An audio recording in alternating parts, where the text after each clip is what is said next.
नमस्ते फ्रेंड्स, आप सभी का स्वागत है डीएस स्टूडियो हब पर। मैं दिवाकर शर्मा। आज इस वीडियो में हिस्ट्री वर्ड के बारे में डिस्कशन करूंगा। हिस्ट्री वर्ड का मतलब क्या होता है, ठीक है, पूरी अच्छी तरह से इस वीडियो में हम लोग जानेंगे। तो आइए स्टार्ट करते हैं। हिस्ट्री को हिंदी में इतिहास कहते हैं, इतना तो आप जानते ही होंगे। इतिहास दो शब्दों से मिलकर बना हुआ है, इति जोर हास। मतलब इति का मतलब होता है बीता हुआ, हास का मतलब होता है कहानी। मतलब बीते हुए कहानियों का अध्ययन ही क्या कहलाता है, इतिहास कहलाता है। ये तो आप कहीं ना कहीं से सुने ही होंगे या कहीं ना कहीं पे पढ़े ही होंगे, ठीक है।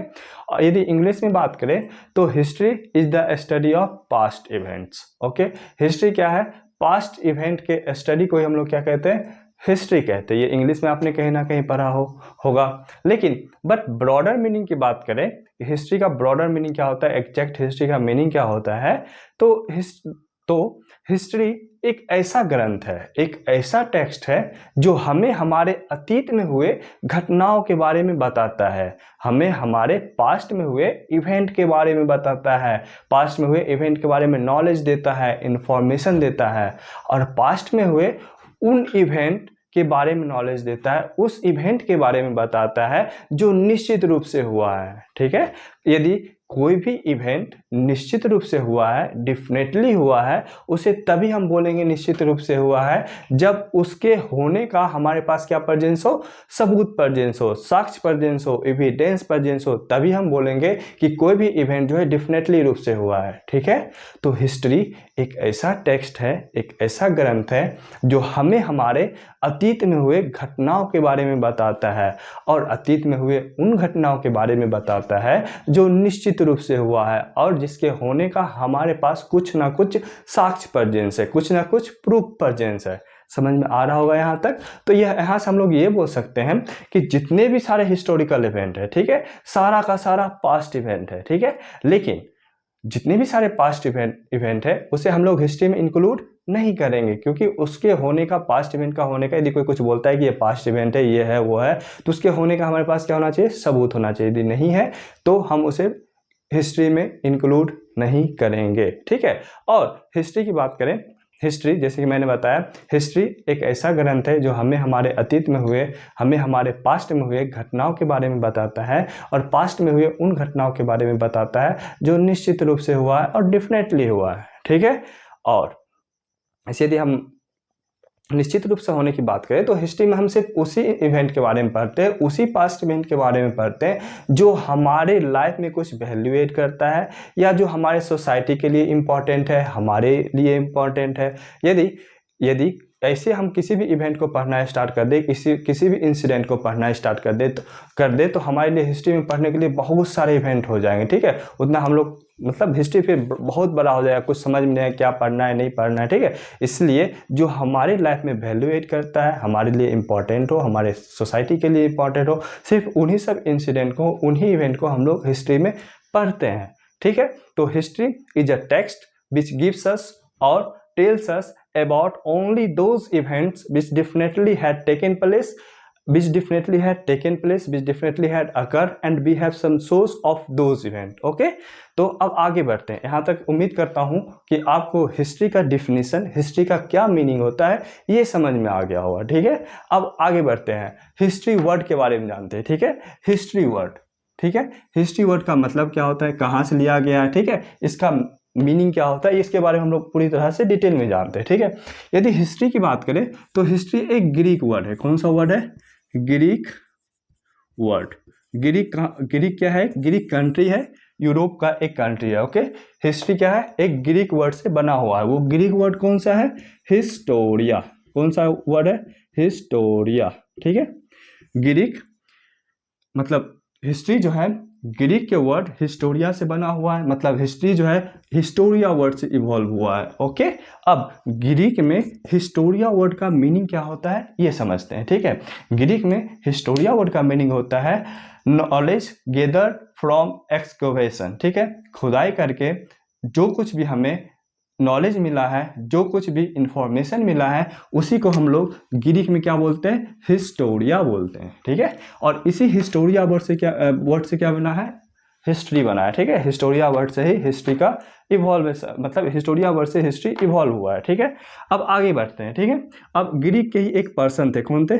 ग्रीक के ही एक पर्सन थे, ठीक है, जिनका नाम था हेरोडोटस। क्या नाम था?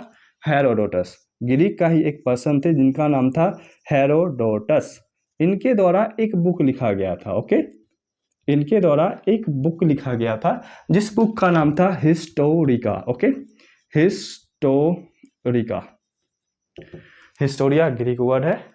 हिस्टोरिका ग्रीक पर्सन के द्वारा, जिनका नाम था हेरोडोटस, उनके द्वारा हिस्टोरिया एक बुक लिखा गया था, ठीक है। हिस्टोरिका क्या था? एक बुक लिखा गया था। हिस्टोरिका क्या है? बुक है। हिस्टोरिया ग्रीक वर्ड है, ओके। और हिस्टोरिका जो है बुक किसके द्वारा लिखा गया है? हेरोडोटस के द्वारा लिखा है। इसमें कंफ्यूज नहीं होना है, ठीक है। यहाँ तक समझ में आ गया। अब देखते हैं कि हिस्टोरिका बुक में लिखा क्या गया था, ठीक है। अब ग्रीक और पर्सिया के बीच मिड फिफ्थ सेंचुरी BCE में वार हुआ था, ठीक है, जिसमें ग्रीक जो है जीत गया था, ओके। उसी वार इवेंट को, मतलब उसी वार के जितने भी सारे इवेंट थे इस बुक में क्या किया गया था? लिखा गया था, डिस्क्राइब किया गया था। और जितने भी सारे इवेंट थे सबको एकदम क्रोनोलॉजिकल वे में लिखा गया था। क्रोनोलॉजिकल वे में लिखा गया था मतलब क्रोनोलॉजिकल ऑर्डर में लिखा गया था। इसका मतलब क्या है कि जो इवेंट पहले हुआ था उसे पहले लिखा गया, उसके बाद जो इवेंट हुआ उसको लिखा गया, उसके बाद जो इवेंट हुआ उसको लिखा गया। इसका मतलब क्या कि जितने भी इवेंट हुए थे उसको टाइम के अकॉर्डिंग एकदम सीक्वेंस में लिखा गया था, ठीक है। किस बुक में? हिस्टोरिका बुक में, ठीक है। यहाँ तक समझ में आ गया। जिस कारण हेरोडोटस को हम लोग फादर ऑफ हिस्ट्री कहते हैं। क्या बोलते हैं? Father of history. यहां तक समझ में आ गया। हेरोडोटस के द्वारा हिस्टोरिका बुक लिखा गया था जिस कारण इनको फादर ऑफ हिस्ट्री कहते हैं, ठीक है। उम्मीद करता हूँ यहाँ तक आप लोग को समझ में आया होगा, ठीक है।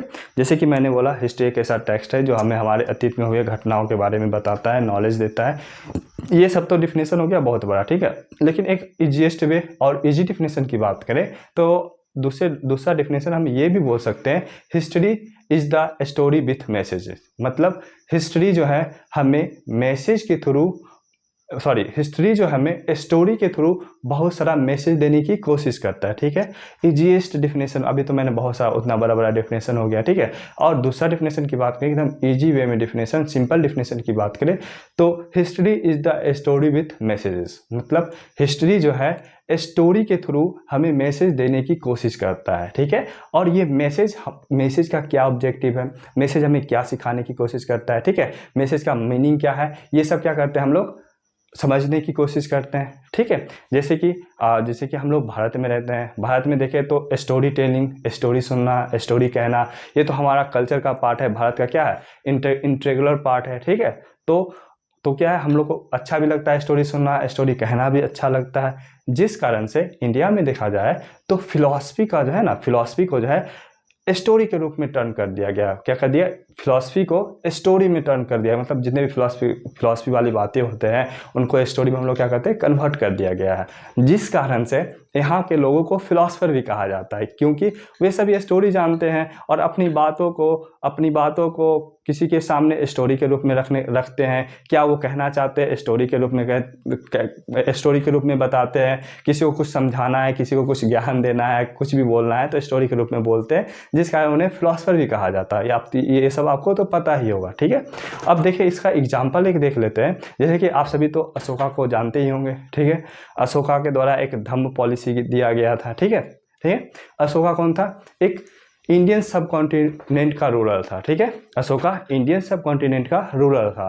अशोका किसी भी एक पार्टिकुलर रीजन का रूलर नहीं था, मतलब छोटा सा रीजन का रूलर नहीं था। अशोका इंडियन सब कॉन्टिनेंट का रूलर था। इसका मतलब क्या कि हमें पता है कि इंडियन सब कॉन्टिनेंट क्या है। इंडियन सब continent is an area of unity in diversity. मतलब इंडियन सब कॉन्टिनेंट जो है एक ऐसा एरिया है जहाँ पे डाइवर्सिटी मिलता है लेकिन फिर भी क्या है? एकता है, ठीक है। और जैसे कि अभी हम लोग देख रहे हैं अभी प्रेजेंट का कंडीशन क्या है। जैसे कि हमारे सोसाइटी में कन्फ्लिक्ट बना रहता है, अभी प्रेजेंट में मुस्लिम और हिंदूज को लेकर कन्फ्लिक्ट बना हुआ रहता है। सेम टू सेम जो अभी सिचुएशन है उस समय अशोका के टाइम भी ऐसा ही सिचुएशन था, बट उस समय कंडीशन को मतलब दूसरों के बीच हुआ करता था। किसके बीच?